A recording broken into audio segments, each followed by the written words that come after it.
எழுத்தாளர் மகிழினி பாலு அவர்களின் உள்ளத்தை அள்ளித் தந்தேன். அத்தியாயம் 51. வீராசாமியும் அவருடைய மகள் பார்கவியும் இரவு உணவு சாப்பிட்டனர். பார்கவி சட்னி காரமாக இருக்கிறதென்று சொல்லவும் வீராசாமி பவானியை கூப்பிட்டார். அவள் வேறு சிந்தனையில் இருக்கவும் அப்பா கூப்பிட்டதை கவனிக்கவில்லை. வீராசாமி பவானியை வரும் வழியில் சாலையில் பார்த்தவர். அவள் மேல் இருந்த கோபத்தில் சந்தேகத்தை நேரடியாக கேட்க முடியாமல் மனதில் வைத்து புழுங்கிக் கொண்டு இருந்தவர் இப்பொழுது அவர் கூப்பிட்டும் பவானி வராததால் கோபத்தில் வேகமாக அதட்டினார். அப்பொழுது நிதானத்திற்கு வந்த பவானி, அப்பா கூப்பிட்டீங்களா? ஏன் எதற்கு என்று யோசித்தாள். பரமேஷ் இட்லி பொடியும் நல்லெண்ணையும் எடுத்து வந்து பார்கவிக்கு இட்லி பொடியை வைத்து நல்லெண்ணெய் ஊற்றியவள் கையால் குழப்பிவிட்டாள். அலமேலு, ஏங்க, நான் தோசை ஊத்தி இட்லி பொடியை எடுத்துட்டு வரேன்னு சொல்லிட்டு தானே போனேன். பாவங்க பவானி ஆபீஸ்ல இருந்து வரும்போதே அசதியாதான் வந்தா. ஆபீஸ்ல பொழுதனைக்கு அங்க இங்க வேலைகள் அதிகமா இருந்திருக்கும் போல. வீட்டுக்கு வரும்போதே முகம் எல்லாம் வாடி போய் இருந்துச்சு. இப்ப கொஞ்ச நேரம் உக்காந்துட்டு ஓய்வு எடுக்கட்டுமே, விடுங்க. எதுக்கு இப்ப இவ்ளோ கோவமா பேசுறீங்க என்றார். அப்படியா என்று வருத்தப்பட்ட வீராசாமி எப்போதும் பவானியிடம் அன்பாக பேசுபவர். பவானி முதல் பெண் குழந்தையாக இருக்கவும் அதட்டி கூட பேசாதவர் அன்பையும் பாசத்தையும் காட்டுவதில் பவானிக்கு முதலிடம் கொடுப்பார். வீராசாமி என்று கோபமாக திட்டிவிட்டதை நினைத்து வருத்தப்பட்டார். நமக்கு ஏன் தான் எப்படி கோவம் வருதோ. ரோட்ல பவானிய பார்த்ததும் பவானியா இருக்குமன்ற சந்தேகத்தை நேரடியாவே கேட்டிருக்கலாம். இப்படி யோசிக்காம பேசிட்டோமே என்று தன்னுடைய செயலை நினைத்து வருத்தப்பட்டு கொண்டார். பவானி காதல் மயக்கத்தில் காதல் கனவுகளை கண்டு கொண்டு இருந்தவள். அப்பா கூப்பிடவும் எழுந்து வந்தாள். பவானியை பார்க்க வீராசாமிக்கு பாவமாக இருந்தது. ஏமா, உடம்புக்கு எதுவும் முடியலையா என்று பதறினார். குற்றமுள்ள நெஞ்சு குறுகுறுக்கும் என்பார்கள். அதுபோல பவானியும் மனதளவில் குற்ற உணர்வுடன் இருந்தவள். அப்பா கோபப்பட்டதை பற்றி நினைத்து வருத்தப்படுகிற மனநிலையில் இல்லாமல் இருந்தாள். அப்பா கேட்ட கேள்விக்கும் பதில் சொல்கிற மனநிலையில் இல்லாமல் இருக்கவும் பதில் சொல்லாமல் அமைதியாக இருந்தாள். எதுவுமே பேசாமல் அப்பா பக்கத்தில் வந்து உட்கார்ந்து கொண்டாள். வீராசாமிக்கு மகளை பார்க்கவும் பாவமாகத்தான் இருந்தது. பவானி அவளுடைய காதலை பெற்றவர்கள் ஏற்றுக்கொள்வார்களா என்ற கவலையில் இருந்தாள். ஆனால் பெற்றவர்களோ மகள் அலுவலகம் சென்று வருவதால் அங்கே வேலை நிறைய இருக்கும் போல, அதனால்தான் மகள் இளைத்து போயிருக்கிறாள் என்று நினைத்து கொண்டார்கள்.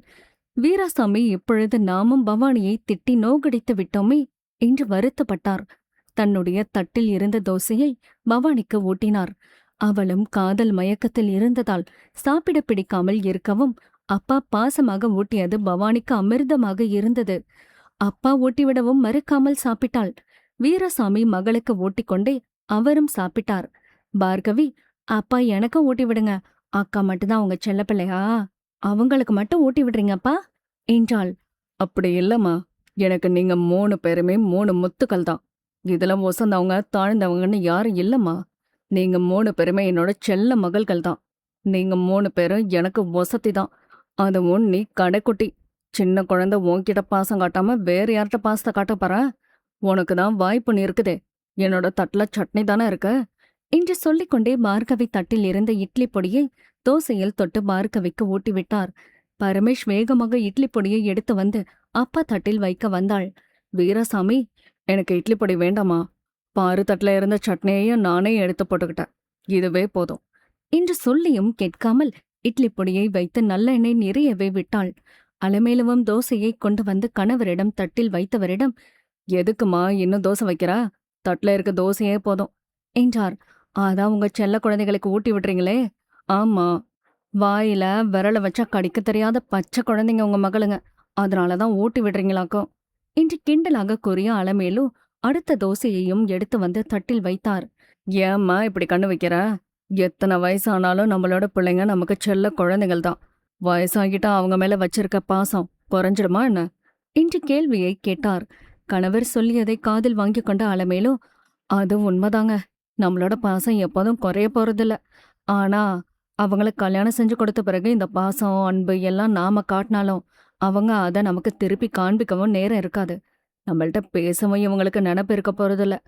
திருமணம் முடிஞ்ச பிறகு அவங்களோட குடும்பம் குழந்தைன்னு அவங்கள கவனிக்கவே பொழுதானைக்கும் நேரம் சரியா இருக்கும். இதுல நம்மளை பத்தி நினைக்க அவங்களுக்கு எங்க நேரம் இருக்க போகுது என்று சொல்லி ஆதங்கப்பட்டார்.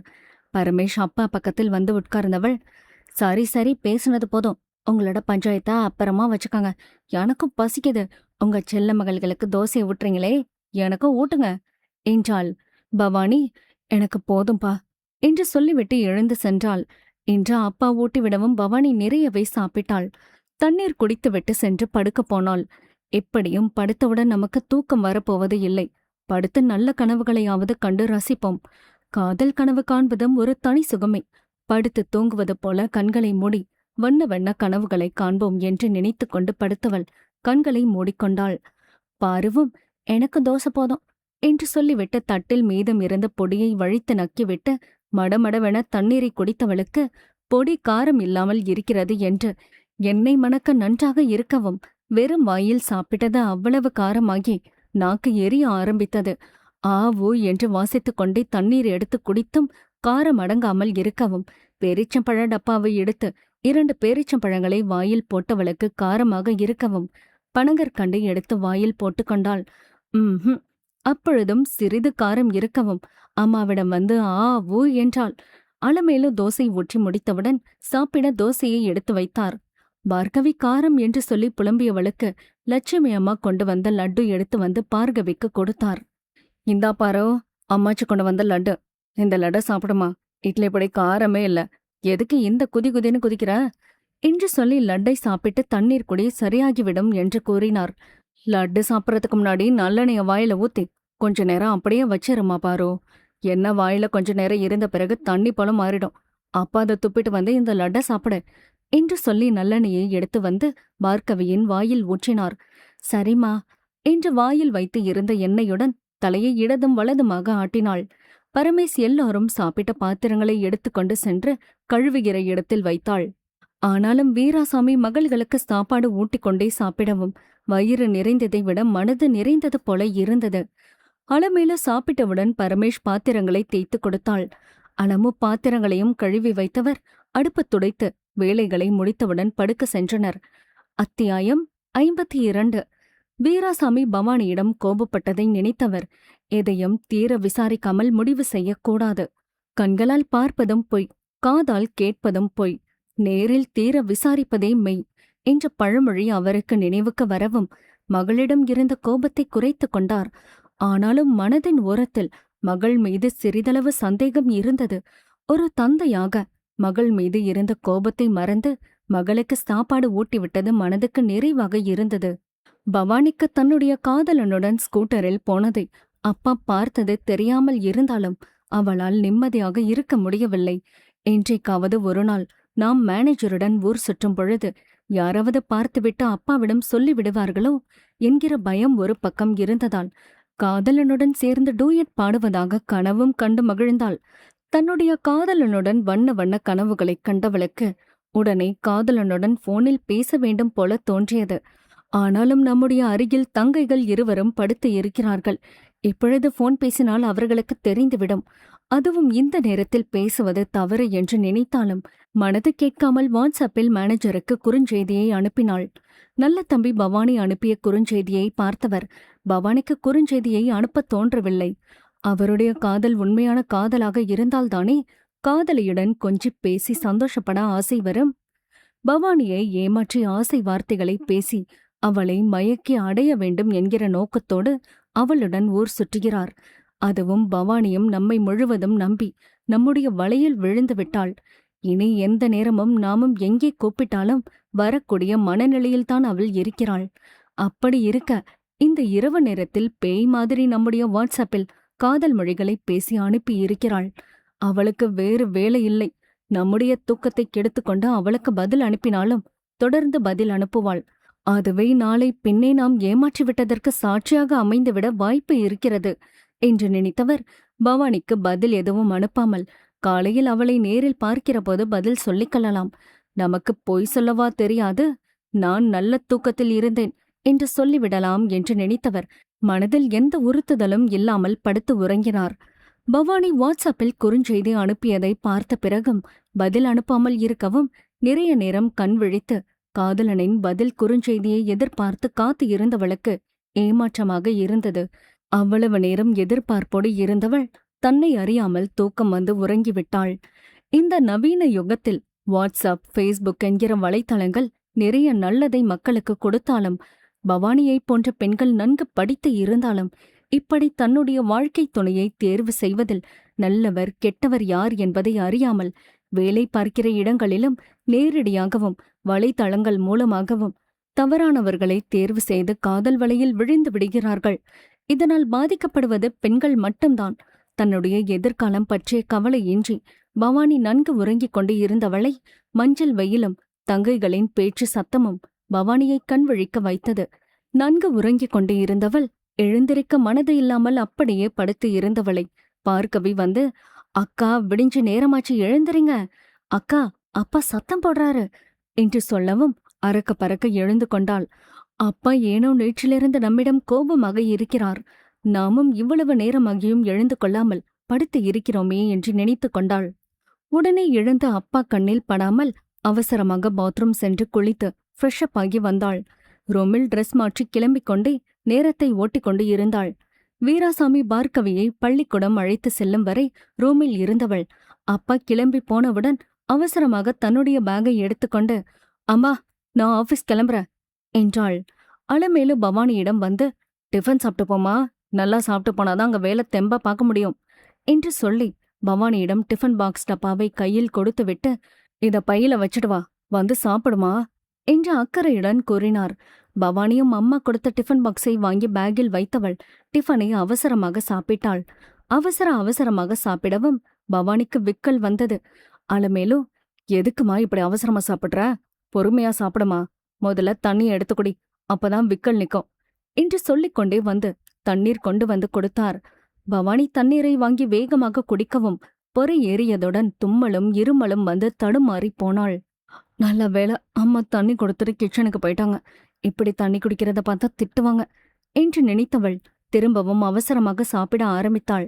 சாப்பிட்டு முடித்த பவானி கை கழுவி விட்டு வந்து கண்ணாடியில் முகத்தை பார்த்து தன்னுடைய மேக்கப்பை சரி செய்து கொண்டாள்.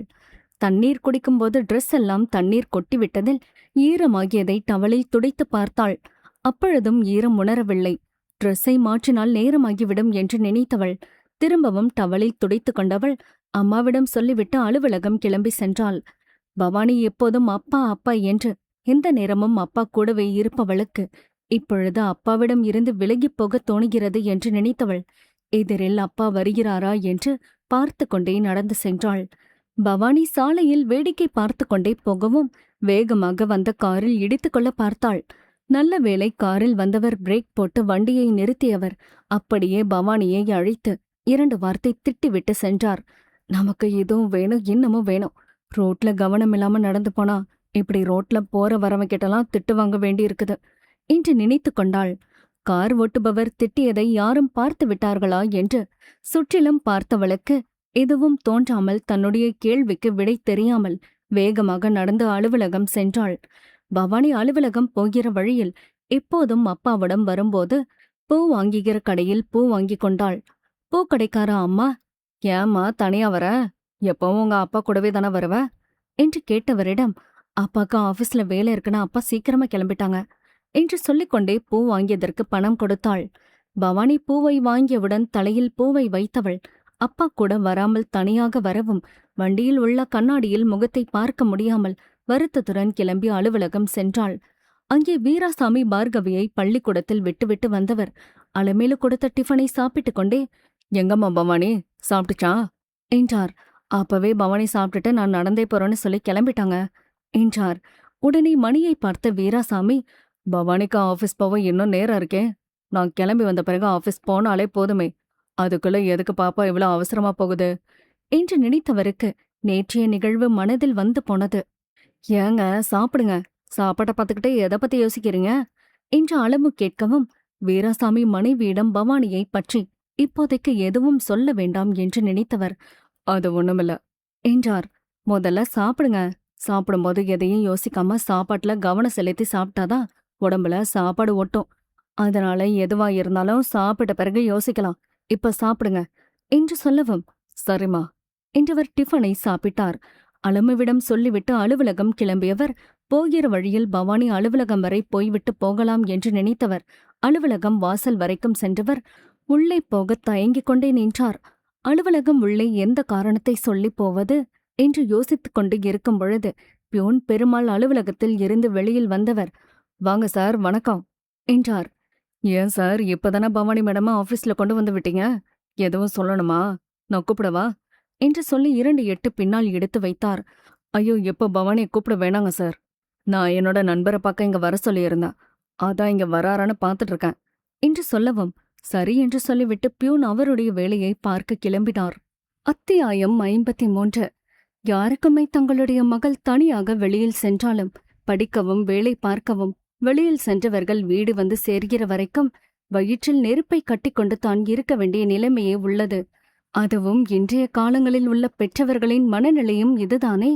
வீராசாமியும் தன்னுடைய மகள் மீது அவ்வளவு பாசமும் நம்பிக்கையும் வைத்து இருந்தவருக்கு மகளை வேறு ஒரு ஆணுடன் வண்டியில் வெளியில் போனதை பார்க்கவும் அவருக்கும் மகள் மீது சந்தேகமும் கவலையும் வந்து இருந்தது. இப்போது பவானி அலுவலகத்தில் இருப்பது உறுதியாகவும் நிம்மதியாக அலுவலகத்தில் வேலையை பார்த்தார். மதிய சாப்பாட்டு நேரம் வரைக்கும் வேலையை பார்த்தவர் வயிறு பசிக்கவும் மனைவி கொடுத்த சாப்பாட்டை சாப்பிட்டார். அந்த நேரம் வீராசாமியின் நண்பரிடம் இருந்து போன் வந்தது.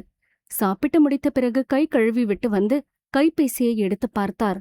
அவருடைய நண்பரிடம் இருந்து போன் வந்து இருக்கவும் போன் செய்த நண்பர்கள் இருவரும் நலம் விசாரித்துக் கொண்டனர். "ஏதாவது முக்கியமான விஷயமா போன் செஞ்சிருக்கிறியே?" என்றார் வீராசாமி. "ஆமாண்ண, உங்களோட மகள் பவானிய பெண் கேட்ட ஜாதகத்தையும் அவசரப்படுத்தி வாங்கிட்டு போனேன்.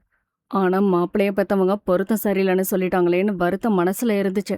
அதான் இப்ப என்னோட மனைவியோட உறவினரோட பையனுக்கு பெண் தேடிட்டு இருக்கதை கேள்விப்படவும் உங்க ஞாபகம் வந்தது. அவங்களும் எங்களுக்கு உறவினர், நல்ல குடும்பம், நல்ல பையன். அதனால உங்கள்கிட்ட ஃபோன் செஞ்சு உங்களுக்கு பவானியோட ஜாதகத்தை கொடுக்க விருப்பமானு கேட்கலாம்னு ஃபோன் பண்ணேன்." வீராசாமி நண்பருக்கு நன்றியை தெரிவித்துவிட்டு, "சரிங்க, நான் பவானியோட ஜாதகத்தை வாட்ஸ்அப்ல அனுப்புறேன்" என்றார். "நீங்க சொல்லவும் தான் எனக்கு ஞாபகம் வருது. அன்னைக்கு நீங்க உங்களோட மக ஜாதகம் எனக்கு அனுப்பி இருந்தது என்னோட கைபேசியில தான் இருக்கு. நான் அந்த ஜாதகத்தை அவங்களுக்கு அனுப்பிக்கிறேன்" என்று கூறியவர், "அதுக்கு முன்னாடி நாளைக்கு சாயங்காலம் உங்களோட மகளை பெண் பார்க்க மாப்பிள்ளை வீட்டுக்காரங்க நேர்ல வரேன்னு சொல்லியிருக்காங்க. அவங்க அங்க ஊருக்கு வந்துதான் இருக்காங்க. அதான் ஊர்ல இருந்து கிளம்புறதுக்கு முன்னாடி வந்து பெண் பார்த்த பிறகு ஜாதகம் பார்த்துக்கலான்னு சொல்றாங்க. அவங்களுக்கு ஜாதகம் ஜோசியம் இதெல்லாம் நம்பிக்கை இல்ல. அதுவும் சம்பிரதாயத்துக்காக தான் ஜாதகம் பார்க்கறதெல்லாம்னு சொல்லிட்டாங்க. அவங்களுக்கு பெண் பார்க்க லட்சணமாவும் அழகாவும் இருந்தா போதும், மத்ததெல்லாம் பெரிய விஷயம் இல்லைன்னு சொல்லிட்டாங்க" என்று சொல்லவும் வீராசாமியும் யோசிக்காமல், "சரிங்க தம்பி, அவங்க வரட்டும். நாளைக்கு சாயங்காலம் தானே, நான் பவானி ஆபீஸ்ல இருந்து சீக்கிரமா வர சொல்றேன்" என்றார். வீராசாமி நண்பரிடம் பேசி முடித்தவுடன் போனை ஆஃப் செய்துவிட்டு தன்னுடைய வேலையை பார்த்தார். மாலை நேரமாகிவிடவும் மகளுடைய அலுவலகத்திற்கு சென்றார். அங்கே பவானி காதல் மயக்கத்தில் அரைக்குறையாக வேலையை பார்த்து கொண்டு இருந்தவள் மேனேஜர் நல்ல தம்பியை எதிர்பார்த்து கொண்டு இருந்தாள். மேனேஜர் எப்பொழுதும் போல அவசர அவசரமாக அலுவலகம் உள்ளே வந்தார். இன்றும் லேட்டாக வந்தவர் தன்னுடைய இருக்கையில் உட்கார்ந்தவுடன் பவானியை பார்த்து ரசிக்க ஆரம்பித்தார். பவானியும் தன்னுடைய காதலர் வந்தவுடன் அவரையே காதலுடன் பார்த்து கொண்டு இருந்தவள் தன்னுடைய கைபேசியை எடுத்து பார்த்தவளுக்கு இரவு வாட்ஸ்அப்பில் அனுப்பிய செய்திக்கு பதில் வரவில்லை என்கிற ஏமாற்றமாக இருக்கவும் ஒரு நிமிடம் வருத்தப்பட்டாலும் தன்னை சமாதானப்படுத்திக் கொண்டவள் திரும்பவும் ஹாய் என்று அனுப்பினாள். தன்னுடைய கைபேசியில் போன் சவுண்ட் வரவும் அதை எடுத்து பார்க்க நினைத்தவர் பவானி கையில் கைபேசி இருக்கவும் இது பவானியின் வேலையாகத்தான் இருக்கும், பிறகு பார்த்து கொள்ளலாம் என்று நினைத்தவர் வேண்டுமென்றே கைபேசியை டேபிளில் வைத்துவிட்டு உள்ளே ரூமில் உள்ள அவருடைய இருக்கையில் சென்று அமர்ந்து கொண்டார். பவானியும் தன்னுடைய கைபேசிக்கு பதில் வராமல் இருக்கவும் ஏமாற்றத்துடன் வேலை பார்த்து கொண்டு இருந்தாள். மேனேஜரை பார்க்க வந்த ஒருவர் அவருடைய இருக்கையை பார்த்துவிட்டு பவானியிடம், "மேனேஜர் காணுமே, எங்க மேடம்?" என்று கேட்டார். மேனேஜர் உள்ளே இருப்பதை அவரிடம் கையை காட்டி அந்த ரூமில் இருப்பதை சொல்லியவள் அப்பொழுதுதான் மேனேஜருடைய கைபேசி டேபிளில் இருப்பதை பார்த்தாள். அவருடைய கைபேசியை எடுத்து பார்க்க வேண்டும் போல தோன்றவும் பவானி மேனேஜருடைய டேபிள் அருகில் சென்றாள். அந்த நேரம் பியூன் பெருமாள், "என்னங்க மேடம், எதுவும் வேணுமா?" என்று கேட்டார். பவானி என்ன சொல்வது என்று தெரியாமல், "அது வந்து" என்றவள் வருகை பதிவேட்டை பார்க்கவும், "அது வந்துங்கண்ணா, நான் என்னோட பேர் வருகை பதிவேட்டில் இருக்குதான்னு பார்க்க வந்தேன்" என்று கூறி சமாளித்தாள். "பவானி மேடம், உங்களோட பேர் வருகை பதிவேட்டில் இன்னும் சேர்க்கலங்க மேடம். இந்த மேனேஜருக்கு அதுக்கெல்லாம் எங்க நேரம் இருக்கு? அவருக்கு ஊர் சுத்துறதுக்கே நேரம் சரியா இருக்கு" என்று சொல்லிவிட்டு சென்றார். பவானிக்குத்தான் ஏனோ ஊசிக்கொண்டு தன்னுடைய நெஞ்சில் தைப்பதைப் போல தோன்றியது. இவளுக்கு மேனேஜரை தன்னுடைய நெஞ்சில் வைத்துத்தானே நாமும் காதலிக்கிறோம், அதுவும் நம்முடன் தானே அவரும் ஊர் சுற்றுகிறார் என்று நினைத்தவளுக்கு வெட்கமாக இருந்தது. குற்றமுள்ள நெஞ்சுதானே குறுகுறுவென்று இருக்கும் என்பார்கள். அதுபோல பவானி காதல் கனவுடன் அவருடன் அலுவலக நேரத்தில் அல்லவா 3-4 முறை ஊர் சுற்றியிருக்கிறாள். அதனால்தான் அவளுக்கும் அப்படி குற்ற உணர்வு ஏற்பட்டது. அவளும் ஆர்வமாக மேனேஜருடைய கைபேசியை எடுக்க வந்தவள் அமைதியாக சென்று வேலை பார்க்க ஆரம்பித்தாள். ஆனாலும் அவளுக்கு வேலையில் கவனம் செலுத்த முடியவில்லை. பியூன் நமக்கும் சேர்த்துதான் சொல்லியிருப்பாரோ என்கிற நினைப்பில் அவளால் வேலையை தொடர்ந்து பார்க்க முடியாமல் ஏதோ பெயருக்கு என்று வேலையை பார்த்துவிட்டு இருந்தவளிடம் மேனேஜர் நல்ல தம்பி பவானி அருகில் வந்து, நான் வெளியில போன கொஞ்ச நேரத்துல பக்கத்துல இருக்க ஆலமரத்துக்கிட்டவா, வெளியில போய் ஹோட்டல்ல சாப்பிட்டு வரலாம் என்றார்.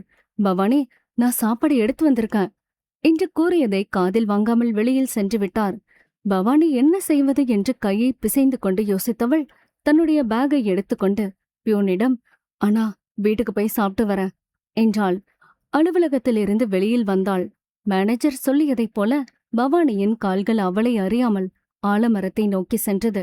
பவானியினுடைய வருகைக்காக காத்து இருந்த மேனேஜர் பவானியை அழைத்துக் கொண்டு பார்க்கிற்கு சென்றார். அங்கே சிறிது நேரம் பேசிக்கொண்டு இருந்தார்கள். மேனேஜர் பவானியிடம், வெளியில் வேறு எங்காவது போகலாம், அங்கே ஹோட்டலில் சாப்பிடலாம் என்று கூறியவரிடம், அச்சச்சோ வேணா சார், நான் மதிய சாப்பாடு கொண்டு வந்திருக்கேன், அதையே நம்ம சாப்பிட்டுக்கலாம் என்றவள் தன்னுடைய டிஃபன் பாக்ஸை எடுத்து திறந்து வைத்தாள். மேனேஜரிடம், நீங்களும் சாப்பிடுங்க என்று சொல்லிவிட்டு சாப்பிட ஆரம்பித்தாள். பவானி கொண்டு வந்த மோர் குழம்பு சாதத்தின் வாசனை ஆளை தூக்கினாலும் மேனேஜருக்கு சாப்பிட விருப்பம் இல்லை. ஆனாலும் பவானி நம்மை தவறாக நினைக்கக்கூடாது என்று நினைத்தவர் 2 வாய் சாதத்தை எடுத்து வாயில் வைத்தவருக்கு மோர் குழம்பு சாதம் சுவையாக இருந்தாலும் தன்னுடைய விருப்பப்படி பவானி ஹோட்டலுக்கு வரவில்லை என்கிற கோபத்தில் பெயருக்கு 2 வாய் சாதம் எடுத்து சாப்பிட்டவர், எனக்கு போதும், நீ சாப்பிட என்று சொல்லிவிட்டு தன்னுடைய கைபேசியில் நண்பருடன் பேசிக்கொண்டு இருந்தார். அந்த நேரம் சரோஜாவிடம் இருந்து போன் வரவும் தள்ளி சென்று சரோஜாவிடம் பேசி முடித்தவர் போனை ஆஃப் செய்துவிட்டு பவானியின் அருகில் வந்தார். பவானிக்கு தனியாக சாப்பிட பிடிக்காமல் பாதி சாப்பாடு சாப்பிட்டவள் சாதத்தை கீழே கொட்டாமல் அப்படியே டிஃபன் பாக்ஸை மூடி வைத்தவள் கை கழுவினாள். மேனேஜர் பவானியிடம், வா பவானி போகலாம் என்று சொல்லியவர் வண்டியை தள்ளிக்கொண்டே வந்தார். பவானி, இப்படியே நீ நடந்தே போயிடுப்பா என்று சொல்லியவர் பவானியின் பதிலை காதில் வாங்கிக் கொள்ளாமல் தன்னுடைய ஸ்கூட்டரை எடுத்துக்கொண்டு கிளம்பி சென்றார். பவானியோ மாங்கு மாங்கு என்று மூச்சு வாங்க நடந்தே அலுவலகம் வந்து சேர்ந்தாள். அப்பொழுதும் பவானிக்கு பாதியில் விட்டு சென்ற காதலன் மீது சந்தேகம் வரவே இல்லை. அலுவலகம் உள்ளே வரும்போதே முகத்தில் இருந்த வியர்வையை துடைத்துக் கொண்டாள். அலுவலகம் உள்ளே வந்தவுடன் பவானி தண்ணீரை எடுத்து குடித்துவிட்டு வேலையை பார்க்க ஆரம்பித்தாள்.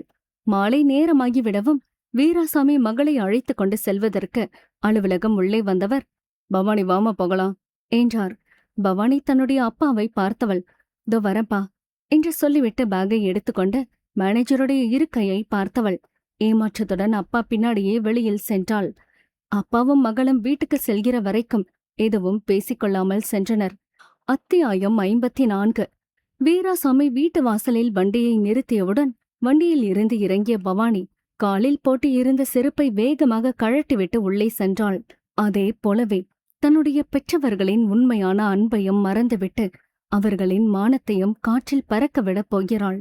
இன்றைய பிள்ளைகள் காதலிக்க ஆரம்பித்து விட்டால் தன்னுடைய காதலுக்காக பெற்றவர்களின் உண்மையான அன்பு பாசத்தையும் மறந்து விடுவது இயல்புதானே. பெற்றவர்களின் நம்பிக்கையையும் சந்தோஷத்தையும் அழித்து விடுவதுடன் பெற்றவர்களின் மனதில் இருந்த ஆசையையும் மோசம் செய்து விடுகிறார்கள். பிள்ளைகள் தங்களுடைய சுயநலத்திற்காக பெற்றவர்களின் மனதை காயப்படுத்தி விடுகிறார்கள். அதுபோலவே பவானியின் செய்கையும் அவ்வாறு நினைக்கத் தோன்றியது. அவளுடைய செய்கையும் அப்படியே அளவாயிருந்தது. பவானி காதலனுடன் ஊர் சுற்றுவதால் வெளியாட்கள் யாராவது பார்த்து தவறாக பேசுகிற மாதிரி அவர்களுடைய குடும்ப மானத்தைக் காற்றில் பறக்க விட்டு கொண்டு இருக்கிறாள். அது தெரியாமல் மகளை அலுவலகத்தில் இருந்து அழைத்து வந்த சந்தோஷத்தோடு வீட்டுக்கு உள்ளே சென்ற வீராசாமி முகம் கை கால் கழுவி வந்தார். அப்படியே அலமேலு கொடுத்த டீயை குடித்துக்கொண்டே, பாப்பாக்கு இன்னைக்கும் ஆபீஸ்ல வேலை அதிகம் போல என்று பவானியை பற்றிய சிந்தனையில் உட்கார்ந்து இருந்தார். அலமேலு மாடியில் காயப்போட்டு இருந்த துணிகளை எடுக்க சென்றார்.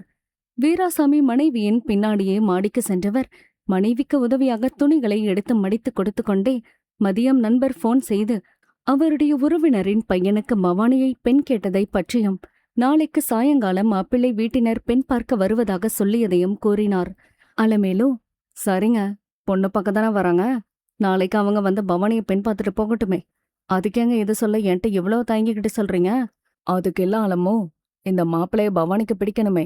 பாப்பா மனசுல என்ன இருக்குதோ, அவங்கள கொஞ்சம் ஜாதகம் ஜோசியம் இதுலெல்லாம் நம்பிக்கை இல்லைன்னு சொல்லிட்டாங்களாம். அப்படிங்களா? எப்படிங்க ஜாதகம் பார்க்காம திருமணம் செஞ்சு கொடுக்க முடியும்? பொண்ணுக்கும் மாப்பிள்ளைக்கும் பொருத்தம் சரியா இருந்தா தானே அவங்களோட வாழ்க்கையில எந்த பிரச்சனையும் இல்லாம சந்தோஷமா குடும்பம் நடத்துவாங்க. அந்த காலத்துல ஜாதக பொருத்தம் எதுவும் பார்க்காம தானே பெரியவங்க பிள்ளைங்களுக்கு திருமணம் செஞ்சு கொடுத்தாங்க. இப்ப நமக்கே அப்படி ஜாதகம் எதுவும் பார்க்காம தானே நம்மளோட பெத்தவங்க நமக்கு திருமணம் செஞ்சு வச்சாங்க. நாம சந்தோஷமாவும் ஒத்துமையாவும் குடும்பம் நடத்தலையா? நமக்கும் மொத்தம் 3 பெண் பிள்ளைங்களா ஆண்டவன் நமக்கு கொடுத்திருக்கிறாரு. அதுக்கு இல்லைங்க, அதுவும் இப்ப எல்லாருமே ஜாதகம் பார்த்து பொருத்தம் சரியா இருந்தா மட்டுமே திருமணம் செஞ்சு கொடுக்கறாங்க என்று சொல்லவும், காதல் திருமணம் செஞ்சுக்கிறவங்களாம் ஜாதகம் பார்த்தா காதலிக்கிறாங்க, காதல் திருமணம் செஞ்சுக்கிட்டவங்களும் திருமணத்துக்கு பிறகு ஒத்துமையா குடும்பம் நடத்தலையா என்றார்.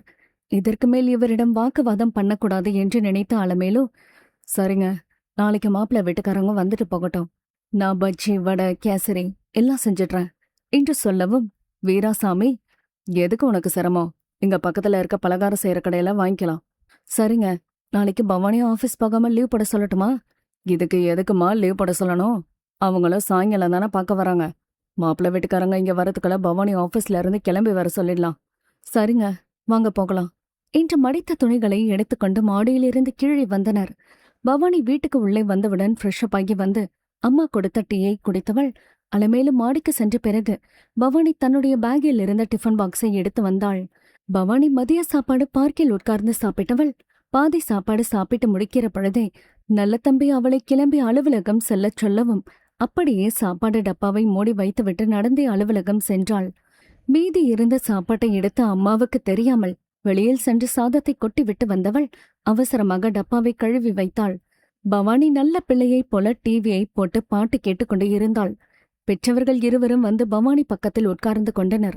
அலமேலு பவானியிடம், எங்கம்மா இன்னும் பரமேஸ் வர காணோம், நேரமாச்சே என்று கேட்டவரிடம், இப்பதாமா பரமு வர நேரம், அவ பள்ளிக்கூட பஸ்ல தானே வரா, ஸ்கூல் பஸ் வந்தோடனே அவளும் வீட்டுக்கு வந்துட போறா என்று சொல்லிவிட்டு தன்னுடைய கைபேசியில் மணியை பார்த்தவள் அப்படியே முகநூலில் தன்னுடைய கவனத்தை செலுத்தினாள். அலமேலுவுக்கு தான் மகள் வருவதற்கு லேட் ஆகிவிட்டதே என்கிற கவலையுடன் இருந்தார். அந்த நேரம் பரமேஸ் உள்ளே வரவும் மகள் வந்துவிட்டு நிம்மதியுடன் டிஃபன் செய்ய எழுந்த அலமேலு பவானியிடம், நாளைக்கு ஆபீஸ் போயிட்டு மதியத்துக்கு மேல லீவ் போட்டுட்டு வாமா என்றார். பவானி, ஏமா மதியம் என்ன விசேஷம், லீவ் போட சொல்றீங்க என்று கேட்கவும், நாளைக்கு சாயங்காலம் அப்பாக்கு தெரிஞ்ச ஃப்ரெண்டு மூலமா உன்னை பெண் பார்க்க வராங்க, அதாம உன்னை மதியமே வர சொல்றேன். பவானிக்கு அம்மாவிடம் எதை சொல்லி சமாளிப்பது என்று தெரியாமல் யோசித்தவள், அம்மா சாயங்காலம் தானே வராங்க, அதுக்குள்ள நான் வந்துடுறேன் என்று சொல்லியவள் அம்மா பதில் சொல்வதற்கு முன் எழுந்து பாத்ரூம் போவதைப் போல சென்றவள் அப்படியே ரூமுக்கு சென்று படுத்துக் கொண்டாள். நாளைக்கு பெண் பார்க்க வருகிறார்கள் என்று அம்மா சொல்லியதை நினைக்கவும் பவானிக்கு பயத்தில் கண்களில் கண்ணீர் வந்தது. ரூமில் சென்று கட்டிலில் படுத்துக் கொண்டவள் முகத்தை மறைவாக சுவர் பக்கம் திரும்பி படுத்துக்கொண்டு கண்களை மூடி வெளியில் சத்தம் கேட்காதவாறு அழுது கொண்டே இருந்தாள். பவானி அழுது கொண்டு படுத்து இருந்தவள் அப்படியே உறங்கிவிட்டாள். வீராசாமி டிவியில் செய்தி கேட்டுக்கொண்டு இருந்தவர் மகள் சாப்பிட உட்காரவும் அலமேலு கொண்டு வந்து தட்டில் வைத்த அடை தோசையின் வாசனையை முகர்ந்து கொண்டே பார்கவியை பார்க்கவும் அவளுடைய முகசுளிப்பை பார்த்தவருக்கு சிரிப்பு வந்தது. பார்கவி பக்கத்தில் வந்து உட்கார்ந்த வீராசாமி, இந்த தோசையை சாப்பிடுமா, இந்த தோசை உடம்புக்கு நல்லதுரா, சாப்பிடு என்று சொல்லி பார்கவியின் தட்டில் இருந்த தோசையை சூடாக இருக்கவும் தோசையை கொஞ்சமாக எடுத்து தோசையை பீத்து போட்டவர் பார்கவி பக்கத்தில் உட்கார்ந்து அவள் சாப்பிடும் வரைக்கும் கூடவே அமர்ந்து இருந்தார். தோசையை ஊற்றி எடுத்து வந்த அலமேலு கணவரிடம் சாப்பிடச் சொல்லவும் பரமேஷையும் பவானியையும் சாப்பிட அழைத்தார். வீராசாமி பரமேஷை கூப்பிடவும் ஹோம்ஒர்க் எழுதி கொண்டு இருந்தவள் நோட்டை மூடி வைத்துவிட்டு வந்தாள். பரமேஷ் ரூமுக்கு சென்று பவானியை சாப்பிட அழைத்தாள். பவானி தூங்கிக் கொண்டு இருக்கவும் பரமேஷ் கூப்பிட்டது கேட்கவில்லை. வேகமாக தட்டி எழுப்பி பவானியை சாப்பிட அழைத்தாள். எனக்கு சாப்பாடு வேண்டாம் பரமோ, நீ போய் சாப்பிட என்று சொல்லவும், ஆட வாங்கக்கா, அப்பாதான் உங்களை கூப்பிட சொன்னாங்க, வாக்கா, நீ வரலனா அப்பா திட்ட போறாங்க என்று சொல்லி பவானியை பிடிவாதமாக கூப்பிடவும் பவானி அப்பா திட்டி விடுவாரே என்கிற பயத்துடன் எழுந்து வந்தவள் பாத்ரூம் சென்று முகம் கழுவி ஃப்ரெஷ்அப் ஆகி வந்தாள். வீராசாமி பவானிக்கும் தோசையை எடுத்து வைத்து சட்னி ஊற்றினார். நீங்க சாப்பிடுங்கப்பா, நான் அம்மா கூட சாப்பிட்டுக்கிறேன் என்று சொல்லவும், நீ சாப்பிடுமா என்று சொல்லி பவானியிடம் தோசையை எடுத்து கொடுத்தார். அலமேலு கணவருக்கும் தோசையை கொண்டு வந்து கொடுத்து சூடாக இருக்கும் பொழுதே சாப்பிடச் சொல்லி சொல்லவும் அவரும் மகள்களுடன் சாப்பிட ஆரம்பித்தார். பவானி சாப்பிடும் பொழுது அவளுக்கு விக்கல் வந்தது. இந்த நேரத்துல யாருக்கா உன்னை நினைக்கிறாங்க என்று பார்கவி கேட்கவும் பவானிக்கு தன்னுடைய காதலன் நல்ல தம்பியின் முகம்தான் ஞாபகத்திற்கு வந்தது. பவானி அவளுடைய காதலனை மனதில் நினைத்தாலும் தங்கையின் கேள்விக்கு பதில் சொல்ல முடியாமல் விழித்து கொண்டு இருந்தாள். பரமேஷ் தண்ணீரை எடுத்து பவானியிடம் கொடுத்து, இத குடிக்கா விக்கல் நிக்கும் என்று சொல்லவும் பவானி தண்ணீர் சொம்பை கையில் வாங்கியவளுக்கு திரும்பவும் விக்கல் வரவும் தண்ணீர் குடித்தாள். அந்த நேரம் மேனேஜர் நல்ல தம்பி, நாளைக்கு பவானியை எப்படியாவது வெளியில அழைச்சிட்டு போனோம் என்று நினைத்தவர் அதற்காக பவானியிடம் என்ன போய் சொல்வது என்று யோசித்துக் கொண்டு இருந்தார். அத்தியாயம் 55. பவானியை பற்றி நல்ல தம்பி நினைக்கவும் பவானிக்கு விக்கல் வந்தது போல. பவானி தண்ணீர் குடித்தவுடன் தங்கை கிண்டல் செய்தது நினைவுக்கு வரவும், இந்த நேரம் நம்மை பற்றி யார் நினைக்கப் போகிறார்கள்? நம்முடைய காதலர் நல்ல தம்பிதான் நினைத்து இருப்பார் என்று உறுதியாக நம்பியவள் அதை நம்பிக்கையுடன் அவசரமாக சாப்பிட்டு முடித்தாள். அலுவலகத்தில் வேலை பார்க்கிற நல்ல தம்பியை காதலிக்க ஆரம்பித்த பிறகு அம்மாவுக்கு உதவியாக வேலைகளை செய்ய தோன்றாமல் இருப்பதுடன் பவானிக்கு பசி எடுத்தாலும் சாப்பிட பிடிக்காமல் காதல் மயக்கத்தில் அரைக்குறையாகவே சாப்பாடும் சாப்பிட்டுக் கொண்டு இருப்பதால் உடலும் மெலிந்து காணப்பட்டாள். வீட்டில் இருக்கிற பொழுது எந்த நேரமும் கண்களை மூடி படுத்துக்கொண்டு காதல் மயக்கத்தில் காதல் கனவுகளை கண்டு கொண்டு இருக்கத்தான் அவளுக்கு பிடித்து இருந்தது. எனவே அவசரமாக சாப்பிட்டு முடித்தவள் வேகமாக ரூமுக்கு சென்று தன்னுடைய கைபேசியை எடுத்து பார்த்தாள். மேனேஜர் நல்ல தம்பி நம்மை பற்றி நினைத்து கொண்டு நமக்கு வாட்ஸ்அப்பில் மெசேஜ் எதுவும் அனுப்பியிருப்பாரோ என்று நினைத்தவள் ஆவலாக சென்று கைபேசியை பார்த்தவளுக்கு ஏமாற்றமாக இருந்தது. ஆனாலும் தன்னை சமாதானப்படுத்திக் கொண்டவள் திரும்பவும் மெசேஜ் அனுப்பலாம் என்று நினைத்தாலும் நேற்றே நாம் அனுப்பிய மெசேஜுக்கு பதில் அனுப்பவில்லையே என்று மனது நினைத்தாலும் அவளுடைய கைகள் தானாகவே டைப் செய்ய ஆரம்பித்தது. ஹாய், ஹவ் ஆர் யூ என்று டைப் செய்தவள் அதை அனுப்பினாள். நல்ல தம்பி கைபேசியில் கூகுள் பக்கம் சென்று தனக்கு பிடித்த நடிகைகளின் படங்களை ஆர்வமாக பார்த்து கொண்டு இருந்தார். அந்த நேரம் பவானி அனுப்பிய மெசேஜை பார்த்தவர், இவளுக்கு வேற வேலையே இல்ல, இந்த நேரம் சாப்பிட்டு தூங்காம காதல் கனவு காண்றாளோ என்று சலித்துக் கொண்டார். அவளுக்கு பதில் அனுப்பாமல் இருந்தால் நாமும் நினைத்தது நடக்காமல் போய்விடும். நம்முடைய ஆசை நிறைவேறும் வரைக்கும் அவளுக்கு பிடித்த மாதிரி நடந்து கொள்வோம் என்று நினைத்தவர் மேனேஜர் இரவு உணவை சாப்பிட்டு வந்த பிறகு அப்பொழுதுதான் பவானியின் மெசேஜை பார்த்தவரைப் போல மெசேஜை ஓபன் செய்து பார்த்துவிட்டு பதிலுக்கு எதையாவது அனுப்பி தொலைப்போம் என்று, ஹாய், சாப்பிட்டியா? எனக்கு தூக்கம் வருது, காலையில ஆபீஸ்ல பார்க்கலாம் என்று டைப் செய்து அனுப்பினார். நல்ல தம்பி முகநூல் பக்கம் சென்று தோழிகளுடன் கலாய்த்து கொண்டு இருந்தவர் அப்படியே தூங்கிவிட்டார். பவானி எப்பொழுதும் போல படுத்துக்கொண்டே காதல் கனவுகளை கண்டு கொண்டு இருந்தாள். அவளுடைய கைபேசியில் மெசேஜ் வரவும் அவசரமாக எழுந்து உட்கார்ந்தவள் ஆர்வமாக எடுத்து பார்த்தாள். நல்ல தம்பி அனுப்பிய மெசேஜை பார்க்கவும் மனதிற்கு சந்தோஷமாக இருந்தது. அப்படியே காதல் கனவுடன் சிறிது நேரம் வானத்தில் ரெக்கை கட்டி பறக்க ஆரம்பித்தாள். பரமேஷ் அம்மாவுக்கு துணையாக வேலைகளை செய்து முடித்தவள் பவானி பக்கத்தில் வந்து படுத்துக் கொண்டாள். பவானியிடம், அக்கா, ஏன் போனை ஆஃப் செய்யாம படுத்திருக்க என்று கேட்டாள். பவானி கனவு உலகத்தில் இருந்து மீண்டு வெளி உலகத்திற்கு வந்தவள், என்ன கேட்ட பரமோ என்றாள். உன்னோட போனை ஆஃப் செய்யாம ஆன் பண்ணியே வச்சுட்டு தூங்கிட்டு இருக்கே.